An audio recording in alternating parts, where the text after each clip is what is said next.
2035 में अब मैं बड़ी हो चुकी थी। पहले की तरह ज़िद्दी और बेफ़िक्र नहीं रही थी। वक्त ने मुझे बहुत कुछ सिखा दिया था। अब मैं ज़्यादा समझदार, ज़िम्मेदार और अपने ख्वाबों को पूरा करने वाली लड़की बन चुकी थी। सबसे बड़ी बात ये थी कि मैं अपनी ख्वाबों की दुनिया, साउथ कोरिया में रहती थी। एक शाम में सेउल की खूबसूरत और रोशन गलियों से गुजरते हुए एक प्यारी सी शॉप की तरफ जा रही थी ताकि कुछ सामान खरीद सकूं। मौसम बहुत खुशगवार था, ठंडी हवा चल रही थी और शहर की रोशनियां हर तरफ जगमगा रही थी।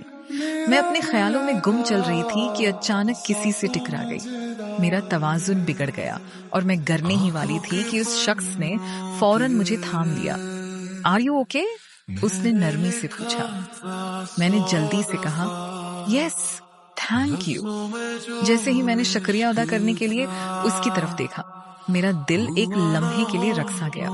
वो चेहरा बहुत जाना पहचाना लग रहा था। मैं हैरत से बोली, आप बीटीएस के कैम ताइवंग हो हैं? वो हल्का सा मुस्कुराया और बोला, हाँ बिल्कुल। मेरी खुशी की कोई हद न रही। मैं बीटीएस आर्मी हूँ, मैंने फौरन कहा। वो हंस पड़ा और बोला, आर्मी?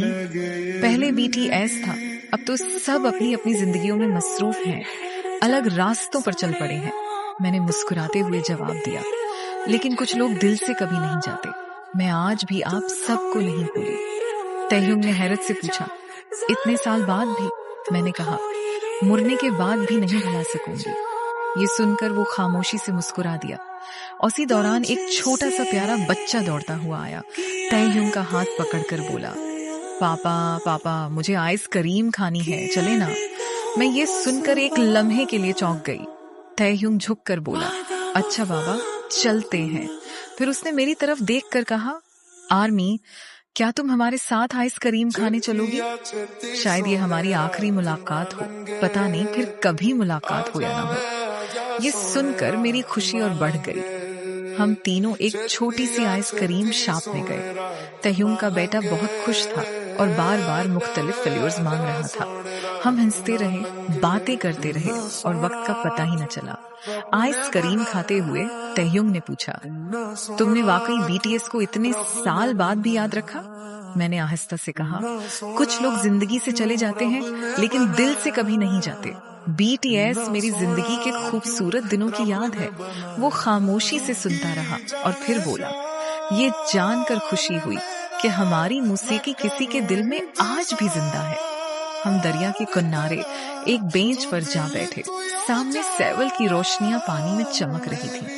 हवा में अजीब सी सुकून भरी ठंडक थी। अचानक तैयुंग ने हंसते हुए कहा, एक सेल्फी तो बनती है ना? हमने एक खूबसूरत सी तस्वीर ली। तस्वीर लेते वक्त उसने मजाक में कहा, जब भी ये तस्वीर देखना, याद रखना कि ख्वाब कभी पुराने नहीं होते। मैं सिर्फ मुस्कुरा दी क्योंकि दिल में खुशी के साथ साथ एक अजीब सा दर्द भी महसूस हो रहा था। कुछ देर बाद रात गहरी होने लगी। तैयुंग ने अपने बेटे का हाथ पकड़ा और कहा, अच्छा आर्मी, अब हमें जाना चाहिए, अपना ख्याल रखना। मैंने मुस्कुराने की कोशिश की, मगर दिल बहुत भारी हो गया था। जैसे ही वो मुड़कर जाने लगा, मेरी आंखों में आंसू आ गए। मैंने फौरन नजरें झुका ली, लेकिन शायद उसने देख लिया था। वो चंद कदम वापस आया और नरमी से बोला, अरे रुक क्यों रही हो? मैं हल्की सी हंसी के साथ बोली, पता नहीं, बस ऐसा लग रहा है जैसे मेरी जिंदगी का एक खूबसूरत ख्वाब दोबारा मुझसे दौड़ जा रहा है। चंद लम्हों तक वो खामोश रहा। फिर उसने आहिस्ता से कहा, कुछ लोग दौड़ जरूर चले जाते हैं, लेकिन उनकी यादें कभी दौड़ नहीं जाती। मैंने आंसू साफ करते हुए कहा, शायद ये हमारी पहली और आखिरी मुलाकात थी। वो मुस्कुराया और बोला, शायद, लेकिन यादें कभी आखिरी नहीं होते। फिर उसने अपना हाथ आगे बढ़ाया। मैंने उसका हाथ थाम लिया। इसने कहा, वादा करो, जब भी मुझे याद करोगी तो रोने के बजाय मुस्कुराओगी। मैंने नम आंखों के साथ सर हिला दिया। इसका छोटा सा बेटा भी हाथ हिलाकर बोला, बाय आर्मी।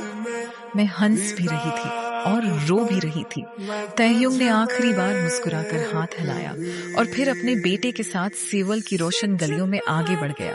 मैं काफी देर तक वहीं खड़ी उन्हें जाता हुआ देखती रही, यहाँ तक कि वो दोनों मेरी नजरों से ओझल हो गए। मेरी आंखों से आंसू बह रहे थे, मगर मेरे होंठों पर मुस्कुराहट भी थी।